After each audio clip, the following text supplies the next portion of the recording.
Hello good morning दोस्तों।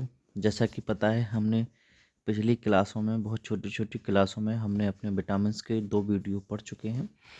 ये हमारा विटामिन का तीसरा वीडियो है। इसमें विटामिन वसा में घुलनशील विटामिन ई को पढ़ेंगे कि ई होता क्या है, तो उसके बारे में हम लोग पढ़ने वाले हैं। तो हो जाइए तैयार, पेन कलम उठा लीजिए, जिससे क्या है इसको साथ में लिखते भी जाना। तो आज दोस्तों हम लोग पढ़ते हैं विटामिन ई। जैसा कि आपको इस पर दिख रहा होगा, हम लोग विटामिन ई पढ़ने वाले हैं। विटामिन ई होता क्या है, ये पाया कहाँ जाता है, तो इन सब के बारे में हम लोग आज पढ़ने वाले हैं। तो हम लोग आज स्टार्ट करेंगे विटामिन ई। क्या स्टार्ट करेंगे? Vitamin E. तो जैसा कि आपको पता चल रहा होगा, जैसे कि इसमें जो एक पोस्टर लगा हुआ है कि विटामिन ई हमें प्राप्त कहाँ कहाँ से होगा, तो जैसा कि मैं आपको पहले ही बता देता हूँ कि विटामिन ई हमें ज़्यादा से कहीं से प्राप्त नहीं होगा। विटामिन ई ज़्यादा से ज़्यादा हमारे लिए हरी सब्जियों, ड्राई फ्रूट हो गया है, कुछ झींगे वगैरह, मछली वगैरह, जो पानी में रहने वाले जीव हैं, उनसे हम लोगों को ये प्राप्त होता है। चलिए, तो आज हम देख लेते हैं विटामिन ई के बारे में। जैसे कि पाया जाए, देखो ये हरी सब्जियां हैं, ये अंडे हैं, ये बादाम वगैरह हैं, ड्राई फ्रूट वगैरह हैं, तो ये हरी सब्जियां हैं। इनसे हमें लिए ये क्या है, विटामिन ई प्राप्त होता है। कई प्रकार के तेलों से भी हमें विटामिन ई प्राप्त होता है। तो चलिए देख लेते हैं कि इसमें क्या है। तो विटामिन ई एक प्रमुख वसा में घुलनशील विटामिन है। ये आपको बिल्कुल याद करके चलना है कि विटामिन ई क्या है। तो ये एक वसा में घुलनशील विटामिन है जो शरीर के लिए अत्यंत आवश्यक होता है। यह प्रमुख रूप से एक शक्तिशाली एंटीऑक्सीडेंट के रूप में कार्य करता है, जो शरीर को फ्री रेडिकल्स होने वाले नुकसानों से बचाता है और कोशिकाओं की रक्षा करता है। तो आप इसमें क्या समझे कि हमारा जो विटामिन ई है, ये काम क्या करता है कि आपके शरीर में छोटे मोटे जितने भी नुकसान होते हैं वो इससे बचाता है। और विटामिन ई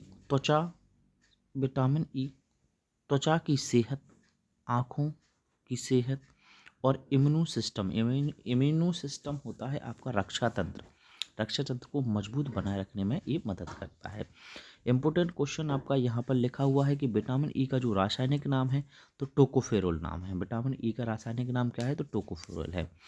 आपको इसमें देखना है, दोबारा से परिभाषा बता देता हूँ मैं कि विटामिन ई एक प्रमुख वसा में घुलनशील विटामिन होता है। दूसरा इम्पोर्टेंट क्वेश्चन है कि विटामिन ई का जो रासायनिक नाम क्या है, तो विटामिन ई का जो रासायनिक नाम है वो टोकोफेरोल है। आगे चलते हैं कि ये पाया कहाँ कहाँ जाता है।